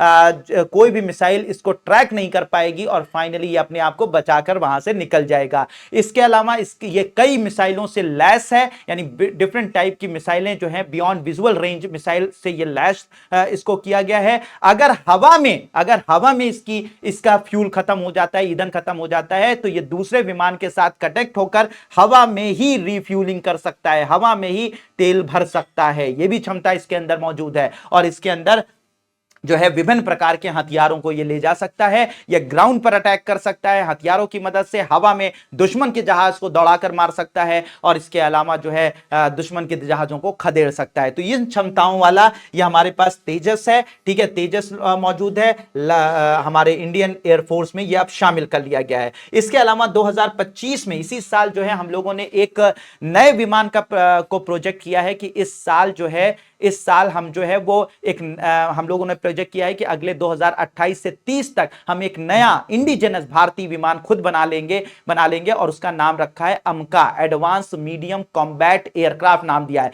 इसकी जो स्पेसिफिकेशंस तो हैं वो तेजस की तरह रहेंगी, कुछ जो है हमारे जो अभी हम लोगों ने राफेल खरीदा है उसके जैसे रहेंगी, लेकिन सबसे खास बात यह होगी कि यह स्टेल्थ विमान होगा। स्टेल्थ विमान का मतलब रडार की पकड़ में नहीं आएगा, और भी जो भी विमान को हवा में जो है वो ट्रैक करने या उनको पकड़ने के लिए या उनका पीछा करने के लिए जो भी टेक्नोलॉजीज होती हैं उनको ये क्या कर देगा, उनसे ये बच निकलेगा और रडार वगैरह की पकड़ में नहीं आएगा, कहीं पर भी जाएगा कोई रडार इसको ट्रैक नहीं कर सकता, ये बम गिराकर हमला करके वापस आ जाएगा। तो ऐसी जो टेक्नोलॉजी होती है उसे स्टेल्थ टेक्नोलॉजी कहते हैं। तो ये स्टेल्थ टेक्नोलॉजी से लैस होगा, भारत का पहला विमान होगा जो स्टेल्थ टेक्नोलॉजी से लैस होगा। भारत के पास अभी कोई ऐसा विमान नहीं है जो स्टेल्थ टेक्नोलॉजी वाला हो। तो इसको 2028 से 30 तक बनाने का प्लान है। 2 जुड़वा इंजनों से यह चलने वाला विमान होगा। इसको हिंदुस्तान एरोनॉटिक्स लिमिटेड बनाएगी। इसके अलावा एक विमान का और प्रपोजल दिया गया है, टेड बीएफ कहा जा रहा है। टेड बीएफ का मतलब होता है ट्विन इंजन डेक आधारित युद्धक विमान, यानी कि ये हमारी नौसेना के लिए बनाया जा रहा है। नौसेना के जो विमान हो उसमें नौसेना के जो आपके एयरक्राफ्ट कैरियर्स होते हैं, विमान वाहक पोत होते हैं, वहां पर लैंड करने के लिए और वहां से उड़ान भरने के लिए स्पेशली इसको डिजाइन किया जा रहा है। टेड बीएफ नाम है। 2025 में इसको प्रपोज किया गया है। यह भी 2028 से 31 के बीच में इसकी पहली उड़ान संभव हो सकती है, क्योंकि भाई जो आपके एयरक्राफ्ट कैरियर होते हैं जहां पर जो है ऐसे जो है पानी के जहाज होते हैं जहां पर जहाज जो है लैंड करते हैं, वहां पर रनवे बहुत छोटा होता है। वहां पर लैंड करने के लिए, उड़ान भरने के लिए बड़ी टेक्निकल स्पेसिफिकेशंस की जरूरत होती है, और जो हमारे हवाई जहाज होते हैं उनको बड़ा उन्नत किस्म के होने की जरूरत होती है। तो उसके लिए स्पेशली हम लोग डिजाइन कर रहे हैं टेड बीएफ, जिसकी पहली उड़ान 2028 से 2031 के बीच में हो सकती है। इसके अलावा ये सब तो इंडियन विमान थे, मतलब इंडिया के में हम प्रपोज कर रहे हैं कि भारत के विमान जिसे भारत अपनी टेक्नोलॉजी के दम पर बनाने की कोशिश कर रहा है, तो वो है। इसके अलावा जो अभी तक हम लोग दूसरे देशों पर डिपेंडेंट थे, हमारी एयरफोर्स में जो अदर विमान हमारे पास मौजूद हैं उसमें जो हमने डेसॉल्ट राफेल है जिसको जो काफी चर्चा में है, उसे हम लोगों ने फ्रांस से खरीदा है। मल्टी रोल वो फाइटर जेट्स होते हैं जो अलग अलग तरीके से काम कर सकते हैं। मतलब यह है कि वो जरूरत पड़ने पर बम की वर्षा भी कर सकते हैं, वो जरूरत पड़ने पर मिसाइल से भी अटैक कर सकते हैं, और जरूरत पड़ने पर ये दुश्मन के जहाज को खदेड़ कर दुश्मन के जहाज को मारकर गिरा सकते हैं। तो ऐसे जो जहाज जो मल्टीपल रोल जिनका होता है उन्हें मल्टी रोल फाइटर जेट्स के नाम से जाना जाता है। तो उसमें भारत के पास इस वक्त डसॉल्ट राफेल है जिसे हम लोगों ने फ्रांस से खरीदा था, सुखोई 30 है जिसे हम लोगों ने रशिया से खरीदा था, HAL तेजस है जिसके बारे में हम लोग बात कर चुके हैं जो भारत का बना हुआ है, मिग 29 था जो रशिया से हमने खरीदा था, ठीक है, मिराज 2000 है जो फ्रांस से हमने खरीदा था, सेप कैट जगुआर है जो हमने यूनाइटेड किंगडम से खरीदा था। लेकिन ये जो है मल्टी रोल नहीं है, मेनली ग्राउंड अटैक के लिए है, यानी कि हम लोग धरती पर बम से वर्षा कर सकते हैं इसकी मदद से, जिसका नाम जगुआर है, ठीक है। तो ये मेनली ग्राउंड अटैक के लिए इसका यूज किया जाता है। इसके अलावा मिग 21 सोवियत यूनियन से हमने खरीदा था, इंटरसेप्टर था। इंटरसेप्टर का मतलब ये होता है कि दुश्मन के जहाजों को खदेड़ कर दौड़ाकर उसको भगाने का काम करने के काम में इसको लिया जाता था। धीरे धीरे अब इसको रिटायर कर दिया गया। तो अब ये सारी चीजें मौजूद हैं, ठीक है, मौजूद हैं। तो भारत के पास ये सारे फाइटर जेट्स मौजूद हैं। इसके अलावा भारत के पास हेलीकॉप्टर्स भी मौजूद हैं। हेलीकॉप्टर्स की अगर बात की जाए तो हेलीकॉप्टर्स जो होते हैं वो भी कई तरीके के होते हैं। कुछ हेलीकॉप्टर्स होते हैं बच्चों अटैक हेलीकॉप्टर, हमलावर हेलीकॉप्टर होते हैं, जो दुश्मन के ऊपर हमला करने का काम करते हैं। उनके अंदर मिसाइलें होती हैं, उनके अंदर गन्स होती हैं, उसकी मदद से वो दुश्मन पर अटैक करते हैं, ग्राउंड अटैक भी करते हैं और हवा में भी अटैक करने का काम करते हैं। तो ऐसे हेलीकॉप्टर को अटैक हेलीकॉप्टर बोलते हैं, हमलावर हेलीकॉप्टर के नाम से जाना जाता है। दूसरे होते हैं जो कि आपके जिनका यूज जो है वो ट्रांसपोर्ट के लिए करते हैं, यानी कि किसी भी जैसे हमारे जो सैनिक होते हैं उनको एक स्थान से दूसरे स्थान तक ले जाने के लिए करते हैं। हमारे जो हथियार होते हैं उनको एक स्थान से दूसरे स्थान तक ले जाने के लिए करते हैं। या फिर हमारे यहाँ कभी भी आपदा आती है तो आपदा में जो है वो जो ग्रसित लोग होते हैं जो उनको एक जगह से दूसरी जगह ले जाने के लिए करते हैं, तो उन्हें हम लोग कैरियर यानी कि ट्रांसपोर्ट हेलीकॉप्टर्स के नाम से उन्हें जाना जाता है। कुछ यूटिलिटी हेलीकॉप्टर्स होते हैं जिनका काम मल्टीपल यूजेस में होता है, ठीक है, वो ट्रांसपोर्ट का भी, छोटे मोटे ट्रांसपोर्ट का भी काम करते हैं, छोटे मोटे जगह वो बमों को ले जाने का काम करते हैं, जरूरत पड़ने पर हमला करने का भी काम करते हैं, तो उन्हें यूटिलिटी हेलीकॉप्टर्स के नाम से भी जानते हैं, ठीक है। तो हमारे पास अगर अटैक हेलीकॉप्टर की कैटेगरी की बात की जाए तो हमारे पास अटैक हेलीकॉप्टर यानी हमलावर हेलीकॉप्टर की बात की जाए तो हमारे पास एचएएल प्रचंड है। एचएएल का मतलब हिंदुस्तान एरोनॉटिक्स लिमिटेड ने इसको बनाया है, भारत का बनाया हुआ है, एचएएल प्रचंड है। बोइंग कंपनी, अमेरिका की बोइंग कंपनी द्वारा बनाया गया अपाचे हेलीकॉप्टर है, अमेरिका से हमने लिया है, अटैक हेलीकॉप्टर है। इसके अलावा मिल, रशिया के कंपनी मिल कंपनी है, उससे MI-24 हमने खरीदा था, रशिया का हेलीकॉप्टर है, ये भी एक तरीके का अटैक हेलीकॉप्टर है। इसके अलावा हिंदुस्तान एरोनॉटिक्स लिमिटेड का बनाया हुआ रुद्र हमारे पास है जो आर्म यूटिलिटी के लिए यूज होता है, ठीक है। चिनूक हेलीकॉप्टर है जिसे अमेरिका से लिया था, यह हैवी ट्रांसपोर्ट के लिए इसका उपयोग किया जाता है। इसके अलावा मिल कंपनी MI-17 हेलीकॉप्टर है, रशिया से हमने लिया था, यह भी यूटिलिटी और ट्रांसपोर्ट के लिए यूज होता है। एचएएल ध्रुव हेलीकॉप्टर है, यह इंडिया का बना हुआ यूटिलिटी हेलीकॉप्टर है। एचएएल लाइट यूटिलिटी हेलीकॉप्टर है, इंडिया का बनाया हुआ यूटिलिटी हेलीकॉप्टर है। एचएएल चेतक है, फ्रांस और इंडिया ने मिलकर बनाया है। लाइट यूटिलिटी यानी हल्के कामों के लिए इसका उपयोग किया जाता है, अलग अलग तरीकों से अलग अलग जगहों पर इनका उपयोग किया जाता है। एचएएल चीता है, हिंदुस्तान एरोनॉटिक्स लिमिटेड ने बनाया है, फ्रांस और इंडिया के कोलैबोरेशन से बनाया गया है, लाइट यूटिलिटी हेलीकॉप्टर है। तो ये सारे हेलीकॉप्टर भारत के पास मौजूद हैं, भारत की सेना में शामिल हैं। इसके बाद हम लोग अगर बात करें बच्चों तो कुछ ड्रोन्स की बात कर लेते हैं, बहुत इंपॉर्टेंट, एग्जामिनेशन में इसके बारे में सवाल पूछे जा रहे हैं, लगातार पूछे जा रहे हैं। तो और आजकल जो है किसी भी देश पर अटैक करने के लिए, किसी भी देश पर हमला करने के लिए जो इनका उपयोग बहुत ज्यादा किया जा रहा है। तो ये जो ड्रोन्स हैं, ड्रोन्स को हम लोग टेक्निकली अनमैन्ड एरियल व्हीकल्स कहते हैं, UAVs कहा जाता है, अनमैन्ड एरियल व्हीकल कहते हैं, हिंदी में मानव रहित हवाई वाहन कहते हैं। मानव रहित हवाई वाहन का मतलब यह हो जाता है कि ये हवाई वाहन होते हैं जिनका उपयोग हम हमला करने के लिए करते हैं, गश्त करने के लिए करते हैं, जासूसी करने के लिए करते हैं, ठीक है। और कभी कभी अगर कमर्शियल, मतलब अगर मैं सेना की बात कर रहा हूं, डिफेंस की बात कर रहा हूं, तो इनसे जो है कुछ एक जगह से दूसरी जगह जो है वो आर्म्स यानी कि हथियार को भी भेजा जाता है, लेकिन इसमें किसी तरीके का पायलट नहीं बैठता, इसलिए पायलट लेस होते हैं। यानी कि ये जो विमान होते हैं इनके अंदर इनको कोई पायलट नहीं चलाता, बल्कि इनको जो है गाइड किया जाता है, ठीक है। चाहे आप बैठे बैठे गाइड करें या ये सेल्फ ड्रिवन होते हैं, अपने आप जो है वो गाइडेड होते हैं। तो अनमैन्ड एरियल व्हीकल्स की अगर बात की जाए, UAVs की बात की जाए, जिसे हम लोग कॉमनली जो है वो किस नाम से जानते हैं, ड्रोन की बात करते हैं।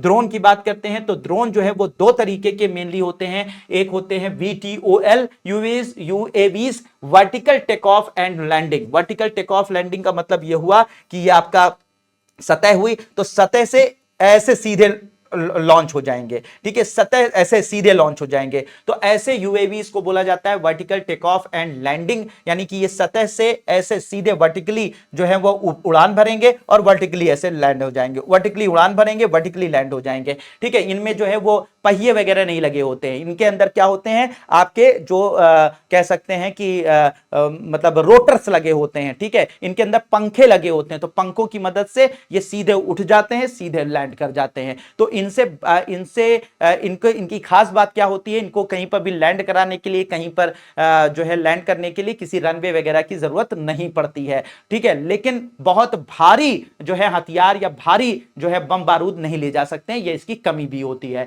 तो vertically take off and landing जो ड्रोन्स होते हैं, यूएवीज होते हैं, ठीक है, ये हॉवर करते हैं, अपनी जगह से ऐसे उड़ जाएंगे और ऐसे लैंड कर जाएंगे, ठीक है, और साथ ही साथ इनको इनसे जो है वो लैंडिंग के लिए कोई स्पेशल साइट की जरूरत नहीं होती है, और साथ ही साथ लेकिन इससे भारी जो है वो चीजों को नहीं उठाया जा सकता है। तो कुछ इस तरीके से दिखते हैं, कोई इसमें आपके जो है वो लैंडिंग गियर्स यानी कि आपके जो है पहिए वगैरह नहीं लगे होते हैं, ठीक है। तो अब अगर इसकी बात की जाए बच्चों, तो इस तरीके के जो यूएवीज हैं यानी कि ड्रोन्स हैं, वो भारत की सेना में जो यूज हो रहे हैं उनके एग्जांपल हैं स्विच यूएवी नाम का है, VTOL IFT है, DRDO बना रहा है, इसको आइडिया फोर्ज नाम की कंपनी बनाती है। रुस्तम 1 है, ठीक है, DRDO बना रहा है। नाविक इनेबल VTOL क्वाडकाप्टर्स हैं, आइडेक्स स्टार्टअप बना रहा है इसको। हेरॉन नाम का यूएवी है जिसे इजरायली एरोस्पेस इंडस्ट्रीज बना रही है। हॉवर्ड टेस्ट सीरीज है, new space research and technologies बना रही हैं। टैक्टिकल VTOL यूएवीज हैं जिसे टाटा एडवांस सिस्टम बना रहा है।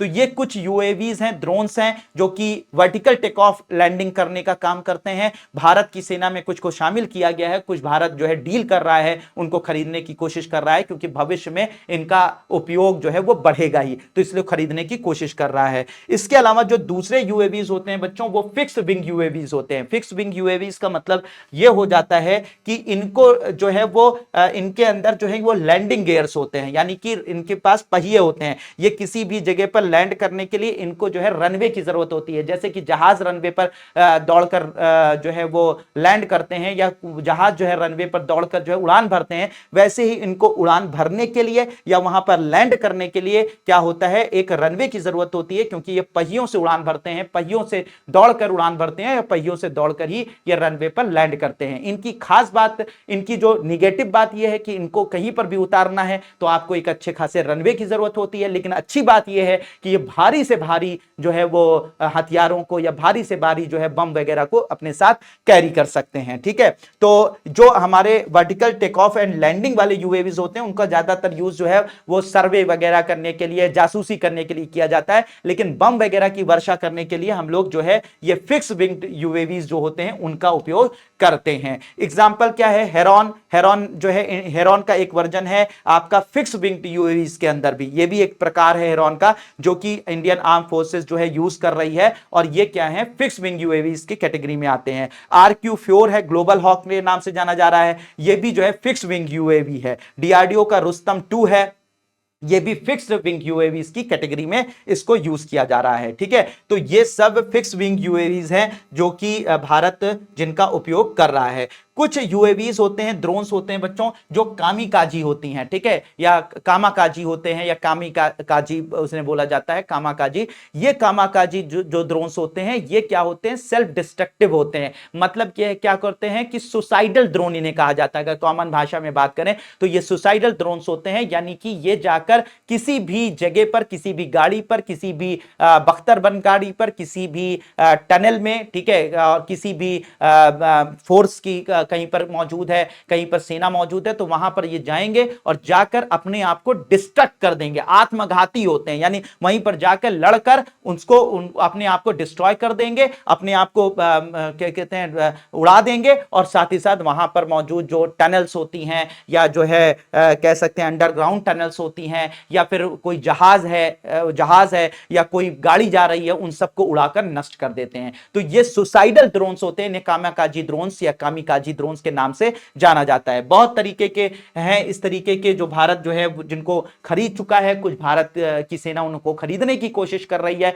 तो उनमें जैसे स्काई स्ट्राइकर है, ALS-50 है, नागास्त्रा 1 है, वारमाटे है, ठीक है। ये सब कामिकाजी ड्रोन्स हैं जो कि सुसाइडल ड्रोन्स हैं, जो कि सुसाइड करके जो है दुश्मन को नष्ट कर देते हैं, दुश्मन को भी मार देते हैं और खुद को भी मार देते हैं, ठीक है। स्काई स्ट्राइकर जो है इजराइल की इल्बिट कंपनी से हम इसको खरीद रहे हैं, ठीक है। ALS-50 जो है इंडिया की टाटा कंपनी बना रही है, नागास्त्रा जो है वो सोलर इंडस्ट्रीज बना रही है, और वारमाटे जो है वो पोलैंड से हम लोग जो है इसको इवेलुएट कर रहे हैं, इसको अंडर कंसिडरेशन है कि इसको खरीदा जाए या नहीं खरीदा जाए। ये सारे कामिकाजी हैं, सुसाइडल ड्रोन है, ठीक है। तो ये सारी चीजें हैं, तो ये सारी चीजें हैं। अब ये जैसे हेरॉन का मैंने बात बताई थी, तो हेरॉन कुछ इस तरीके से दिखता है। हेरॉन TP ये क्या है, फिक्स विंग UAVs के कैटेगरी में इसका नाम रहता है। अभी हम लोगों ने दुनिया का सबसे उन्नत किस्म का जो ड्रोन है, UAV है, उसे हम लोगों ने खरीदने की डील की है अमेरिका से, और उस UAV का नाम है MQ-9B ड्रोन, या उसका नाम जो रखा, उसका दूसरा जो नाम है वो आपका है, उसको हम लोग प्रेडेटर ड्रोन के नाम से भी जानते हैं। तो MQ-9B ड्रोन जो है दुनिया का सबसे उन्नत किस्म का ड्रोन है, ठीक है। अफगानिस्तान में जो तबाही मचाने का काम किया था वो इसी ड्रोन ने किया था, MQ-9B, जिसे प्रेडेटर ड्रोन के नाम से जानते हैं। भारत ने डील की है 31 ड्रोन खरीद रहा है भारत, जिसमें से जो है वो 15 ड्रोन मिलेंगे भारतीय नौसेना को, 15 ड्रोन 31 में से 15 मिलेंगे भारतीय नौसेना को, वायुसेना को, और जो हमारी थल सेना है उसको 8 ड्रोन मिलेंगे, ठीक है। तो 15 मिलेंगे हमारी नौसेना को और 8 मिलेंगे हमारी वायुसेना और थल सेना को मिलेंगे, ठीक है। ये सुरक्षा गश्त भी कर सकता है, टोही भी है, निगरानी भी कर सकता है, और साथ ही साथ भारी से भारी, ठीक है, भारी से भारी जो बम्स होंगे, ठीक है, मिसाइल्स होंगे, उनको कैरी करके हमला भी कर सकता है, ठीक है। और ये एक फिक्स विंग UAV है, यानी कि एक जो है वो ऐसा ड्रोन है जो रनवे पर लैंड करता है, रनवे से उड़ान भरने का काम करता है, ठीक है। 40 घंटे तक ये हवा में रह सकता है, 40 घंटे तक ये हवा में रह सकता है। अगर ये नौसेना में शामिल होता है तो इसे सी गार्डियन के नाम से जाना जाता है, और अगर ये वायुसेना या थल सेना में इसका उपयोग किया जाता है तो इसे स्काई गार्डियन के नाम से जाना जाता है। तो थल सेना, वायुसेना में जब शामिल किया जाएगा तो इसे स्काई गार्डियन के नाम से जाना जाएगा, या अभी तो जाना जाता, हो सकता है भारत वाले अपना नाम बदल दें, वो अलग बात है, लेकिन अभी अगर थल सेना और वायुसेना में अगर इसका उपयोग होता है तो इसे स्काई गार्डियन कहते हैं, और अगर जल सेना में इसका उपयोग होता है तो इसे सी गार्डियन के नाम से जाना जाता है, ठीक है। तो ये बहुत बेहतरीन 31 ड्रोन को हम लोगों ने खरीदा है, डील की है,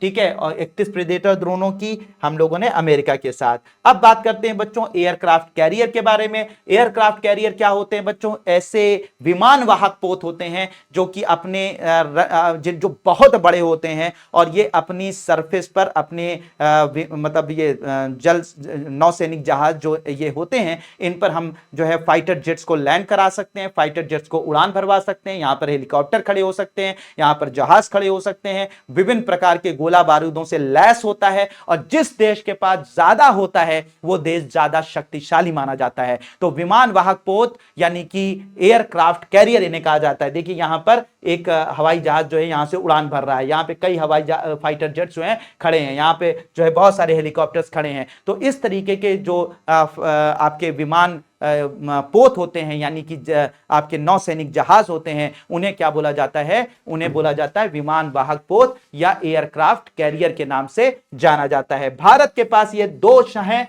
एक का नाम है INS विक्रांत, जिसको भारत ने खुद अपनी देसी टेक्नोलॉजी से बनाया है, उसका नाम है INS विक्रांत। अभी हाल फिलहाल में भारतीय सेना में इसे शामिल किया गया है, नाम है INS विक्रांत। अगर इसकी स्पेसिफिकेशन की बात की जाए बच्चों तो ये लगभग जो है ये इसकी स्पेसिफिकेशंस की बात की जाए तो ये 1700 सैनिकों को अपने साथ ले जा सकता है। कुल कंपार्टमेंट 2300 कमरे इसके अंदर मौजूद हैं। चौड़ाई 62 मीटर की है, लंबाई 262 मीटर की है, और वजन 40,000 टन का है। ये भारत ने खुद बनाया है। लगभग 51 किलोमीटर 51 किलोमीटर यानी 51 किलोमीटर प्रति घंटे की रफ्तार से ये टॉप स्पीड पर चलता है। नॉर्मल स्पीड इसकी 33 किलोमीटर प्रति घंटे है। 18 नॉट्स या 28 नॉट्स की स्पीड से ये उड़ान भरता है, ठीक है। तो और किसी भी तरीके के हेलीकॉप्टर, किसी भी तरीके के फाइटर जेट्स इस पर लैंड कर सकते हैं, खड़े रह सकते हैं और उड़ान भर सकते हैं। इसको भारत के जो कोचीन शिपयार्ड लिमिटेड ने इसको बनाया है। भारत में ही इसको कोचीन शिपयार्ड लिमिटेड द्वारा इसको बनाया गया है। इसके अलावा भारत के पास एक और एयरक्राफ्ट कैरियर है, ठीक है। एयरक्राफ्ट कैरियर है जो 45,000 टन का है, लेकिन ये भारत का बनाया हुआ नहीं है, इसको हमने खरीदा है और 45,000 टन का है। 284 मीटर चौड़ा है, लंबा है, 60 मीटर चौड़ा है। 8 बॉयलर्स इसके अंदर लगे हुए हैं। 30 नॉट्स की इसकी स्पीड है। 36 एयरक्राफ्ट खड़े हो सकते हैं और 1600 सैनिक इस पर मौजूद हो सकते हैं। नाम है इसका INS विक्रमादित्य। क्या नाम है इसका बच्चों? इसका नाम है आईएनएस विक्रमादित्य, इसका नाम है। ठीक है, तो आईएनएस विक्रमादित्य जो है वो भी भारत के पास मौजूद है, लेकिन ये देसी नहीं है बल्कि इसको हमने खरीदा है। ठीक है, फिर उसके बाद अगर बात करें तो हमारे पास कितनी एयरक्राफ्ट कैरियर? 2 एयरक्राफ्ट है, आईएनएस विक्रांत देसी और विदेशी जो हमने खरीदा है आईएनएस विक्रमादित्य है। इसके अलावा बात करते हैं जो हमारी जल सेना में, जल सेना की अगर हम बात करें तो जल सेना में जो इससे छोटे एयरक्राफ्ट, इससे छोटे जो कह सकते हैं कि पानी के जहाज होते हैं, या जो कह सकते हैं कि पानी के जहाज होते हैं, जैसे सबसे बड़ा तो एयरक्राफ्ट कैरियर होता है, सबसे बड़ा पानी का जहाज जो होता है वो जो सेना में होता है, नौसेना में होता है, वो एयरक्राफ्ट कैरियर होता है, जिसके बारे में मैंने आपको बताया। हमारे पास 2 हैं। इससे छोटे जो जहाज होते हैं, पानी के जहाज होते हैं, जो लड़ाई लड़ने का काम करते हैं, जो जंग लड़ने का काम करते हैं, जो कि हमला करने का काम करते हैं, सेकंड नंबर पर होता है डिस्ट्रॉयर। ठीक है, डिस्ट्रॉयर, तो ये सेकंड नंबर का पानी का जहाज होता है जो कि हमारी नौसेना में होता है। फिर थर्ड नंबर पर आता है फ्रिगेट। ठीक है, ये थर्ड नंबर के यानी थर्ड कैटेगरी का होता है, मतलब कि इससे छोटा होता है। ठीक है, फिर चौथे पे होता है, चौथे नंबर पर होता है कॉर्वेट। लेकिन डिस्ट्रॉयर, फ्रिगेट और कॉर्वेट जो नौसैनिक पानी के जहाज होते हैं, इनमें आप जो है एयरक्राफ्ट को नहीं लैंड करा सकते, जहाजों को लैंड नहीं करा सकते, जहाजों को उड़ान नहीं भरवा सकते। ठीक है, बाकी गोला बारूद और नौसैनिक सब इसमें मौजूद होते हैं, हमला करने का काम करता है, लड़ाई लड़ने का काम करता है, वो सब करते हैं। ठीक है, तो डिस्ट्रॉयर, दूसरे नंबर पर डिस्ट्रॉयर, तीसरे नंबर पर फ्रिगेट और चौथे नंबर पर ये कॉर्वेट होता है। ठीक है बच्चों, तो होप कि ये बात समझ में आ गई होगी। इंपॉर्टेंट चीज जो समझनी अभी, एक तो जैसे एक एयरक्राफ्ट कैरियर है, तो एयरक्राफ्ट कैरियर ऐसे चलता है और इधर अगल बगल जो है वो डिस्ट्रॉयर, फ्रिगेट, कॉर्वेट ये सब चलते हैं। ठीक है, बहुत जबरदस्त तरीके से। अब इसके बाद अगर मैं बात करूं तो पनडुब्बियों की बात कर लूं। पनडुब्बी को मैंने जैसा पहले बताया, पनडुब्बी जो होती है वो पानी के नीचे चलती है, धीरे धीरे धीरे धीरे चलती है और धीरे धीरे पहुंचकर और जो है वो इसके अंदर सारे जो है सारे हम मतलब हथियार वगैरह रहते हैं और साथ ही खास करके बैलिस्टिक मिसाइल्स वगैरह रहती हैं। तो ये बैलिस्टिक मिसाइल से पानी के अंदर से हमला कर देती है। तो पानी के अंदर ये चलती है और पानी के अंदर से इससे बैलिस्टिक मिसाइल निकलकर और जाकर सतह पर हमला करके डिस्ट्रॉय कर देती है। तो ये चुपचाप धरती पानी के अंदर धीरे धीरे धीरे धीरे निकलते निकलते निकलते निकलते कहीं से कहीं पहुंच जाती है और हमला कर देती है। तो जिसके पास जितनी अच्छी सबमरीन्स होती हैं वो भी बहुत अच्छी नौसेना कही जाती है। तो भारत के पास तो ये जो आपकी सबमरीन होती हैं, पनडुब्बियां होती हैं, 2 प्रकार की होती हैं। एक होती है कन्वेंशनल पावर्ड सबमरीन, यानी कि जो पारंपरिक ईंधन से चलती हैं, जैसे कि डीजल से चलती हैं। ठीक है, तो पारंपरिक ईंधनों से चलने वाली सबमरीन होती हैं जो कि मेनली डीजल से चलती हैं। इनकी खास बात ये होती है, सब कुछ इसके अंदर अच्छा होता है, लेकिन दिक्कत ये होती है कि ये ज्यादा लंबे समय तक पानी के अंदर नहीं रह पाती, क्योंकि इनका जब डीजल खत्म हो जाता है तो इनको अपने आप को चार्ज करने के लिए, अपने आप को जो है रिफ्यूल करने के लिए इनको तट पर आना पड़ता है। तो बहुत दिनों तक ये पानी के अंदर नहीं रह पाती हैं, इनको बार बार जो है रिफ्यूल करने के लिए तट पर आना पड़ेगा। तो इसकी दिक्कत है कि लंबे मिशनों के लिए, लंबे समय तक के लिए इनका उपयोग नहीं किया जा पाता है। तो इस तरीके से कन्वेंशनल पावर्ड या पारंपरिक ईंधनों से चलने वाली सबमरीन हमारे पास बहुत सारी हैं, जिनके जो अलग अलग कैटेगरी की हैं। जैसे कालवरी क्लास भारत के पास है, सिंधु घोष क्लास हमारे पास है, शिशुमार क्लास है। ये सब अटैक सबमरीन है, हमलावर सबमरीन है, लेकिन कन्वेंशनल पावर्ड है। यानी कन्वेंशनल पावर्ड का मतलब ये हो जाता है कि ऐसे ईंधनों से चलती हैं जिनको रिफ्यूल करने के लिए बार बार तट पर आना पड़ता है। तो लगातार सेवाएं नहीं दे पाती हैं, लंबे समय तक सेवाएं नहीं दे पाती हैं, इनको रिफ्यूल करना पड़ता है। लेकिन हमारे पास कई तरीके, इस तरीके की कई हैं, कालवरी, सिंधु घोष और शिशुमार। और ये मत सोचिएगा यही 3 हैं, इन ये कैटेगरी है, इसके अंदर फिर कई नाम से जानी जाती है, उतना आपको रखने की जरूरत नहीं है। ठीक है, बस इतना याद रखिएगा, ये क्लास याद रखिएगा, कालवरी, सिंधु घोष और शिशुमार क्लास की सबमरीन। ठीक है, सबमरीन इनके अंदर मतलब ये कैटेगरी है। इन कैटेगरी में फिर और भी बहुत सारी सबमरीन आती हैं, सबमरीन अलग अलग नाम से आती है, लेकिन यही 3 कैटेगरी हैं। अटैक सबमरीन है, कन्वेंशनल पावर्ड है। ठीक है, लेकिन कुछ ऐसी सबमरीन होती हैं जो लंबे समय के लिए यूज की जा सकती हैं, या उसको कैसे करेंगे, उनको रिफ्यूल करने के लिए तट पर बार बार नहीं आना पड़ता है। तो ऐसी सबमरीन जो कि रिफ्यूल, जिनको बार बार ना करना पड़े, उनको बार बार जो है वो तट पर आकर अपने आप को फ्यूलिंग ना करनी पड़े, कई कई महीनों तक जो है वो पानी के अंदर पड़ी रह सकती हैं, लंबे मिशन के लिए उनको भेजा जा सकता है। ऐसी सबमरीन जो होती हैं वो न्यूक्लियर पावर्ड सबमरीन होती हैं, यानी कि वो परमाणु ईंधन से चलने वाली सबमरीन होती हैं। उन्हें परमाणु परमाणु ईंधनों से चलाया जाता है, यानी उनके अंदर एक छोटा सा रिएक्टर होता है, परमाणु ऊर्जा संयंत्र होता है, और वो परमाणु ऊर्जा संयंत्र थोड़े छोटा सा, अब आपको पता है परमाणु ऊर्जा तो बहुत ही पावरफुल होती है, तो थोड़ा सा फ्यूल यूज होता है और उससे इतनी एनर्जी निकलती है कि उससे पूरी की पूरी सबमरीन चलती है। तो ये इसका मतलब ये मत सोचिएगा ये परमाणु बम को लेकर चल रही है, ना ना ना, परमाणु बम को नहीं लेकर चल रही है, परमाणु ऊर्जा यानी कि परमाणु ईंधन का उपयोग करती हैं, उससे जो एनर्जी निकलती है उससे ये जो है अपनी अपनी जो ऊर्जा जरूरतों को पूरा करती हैं और लंबे समय तक पानी के अंदर रहती हैं, लंबी दूरी पर जा सकती हैं, कई कई महीनों तक पानी के अंदर पड़ी रह सकती हैं, और साथ ही साथ बार बार इनको तट पर आकर अपने आप को रिफ्यूल नहीं करना पड़ता है। तो लंबे मिशन के लिए भेजा जा सकता है, किसी दुश्मन के तट पर जाकर वहां पर चुपचाप अपने आप को लगाकर पड़ी हुई हैं, ठीक है। जैसे दुश्मन ने कुछ दायां बायां किया, कुछ मतलब गड़बड़ किया, वैसे ही तुरंत अंदर से जो है हमला उन पर कर सकती हैं, उन पर उनको पता ही नहीं चलेगा। और अगर तुम बार बार फ्यूल भरने आओगे तो दुश्मन को पता चल जाएगा कि अरे यार ये तो जो है ये क्या चीज है जो नीचे से जा रही है, तो वो पकड़ सकता है। लेकिन अपना महीनों भर 15 दिन 20 दिन 25 दिन महीनों भर उसी के अंदर पानी के अंदर वहीं पर तट पर अपना घात लगाए बैठी हुई है, जैसे दुश्मन ने दायां बायां किया उठाकर हमला कर दिया। तो इसलिए लंबे समय के लिए जो यूज की जाती हैं, लंबे समय के लिए जिनको रिफ्यूल नहीं करना पड़ता है बार बार, तो ऐसी जो सबमरीन्स होती हैं उनको हम लोग चलाते हैं, किससे? परमाणु ईंधन से चलाते हैं, यूरेनियम प्लूटोनियम इनसे चलाते हैं, तो उसे परमाणु ऊर्जा से चलने वाली सबमरीन कहते हैं, न्यूक्लियर पावर्ड सबमरीन उन्हें कहा जाता है। तो ऐसी सबमरीन भी भारत के पास है और ये बहुत गर्व की बात है कि भारत के पास ऐसी सबमरीन है। उनमें से एक है आईएनएस अरिहंत। क्या नाम है बच्चों? आईएनएस अरिहंत नाम है। और अभी हम लोगों ने अभी हाल फिलहाल में शामिल किया है दूसरा न्यूक्लियर पावर्ड सबमरीन, जिसका नाम है आईएनएस अरिघात। तो भारत के पास जो न्यूक्लियर पावर्ड सबमरीन है आईएनएस अरिहंत है, और दूसरी अभी हमने शामिल किया है आईएनएस अरिघात शामिल किया है, और बहुत जल्दी जो है वो तीसरी जो है वो न्यूक्लियर पावर्ड सबमरीन जो है वो उसको भी हम लोग शामिल करने जा रहे हैं। मतलब आईएनएस अनिर्बाण के नाम से उसे जाना जाता है, तो उसे हम लोग शामिल करेंगे, ठीक है। तो आईएनएस अरिहंत और आईएनएस अरिघात हमारे पास इस वक्त मौजूद है। तो ये सारी की सारी चीजें जो है बच्चों हम लोगों ने बात करी, यहां पर चर्चा की। होप कि ये क्लास कम समय में सारी की सारी चीजों को रिवाइज करने की हम लोग कोशिश कर रहे हैं, जिससे कि कोई चीज छूटे नहीं, और साथ ही साथ कम से कम समय में आप सारी की सारी चीजें तैयार कर लें। उसके लिए हमारे ये जो सीरीज है वो जो है वो सीरीज बहुत मुझे लगता है कारगर साबित होगी। तो हमारी पूरी कोशिश है कम समय में ज्यादा से ज्यादा चीजें या सभी चीजों को आप लोगों को प्रोवाइड करने के लिए। उसी कोशिश में ये लेक्चर जो है हम लोगों ने मैंने आपको डिलीवर किया। तो होप कि आप लोगों ने इस लेक्चर से, ये पूरी की पूरे लेक्चर से काफी फायदा उठाया होगा। तो मिलते हैं नेक्स्ट लेक्चर में, नेक्स्ट वीडियो में। तब तक के लिए thank you so much and may God bless you all.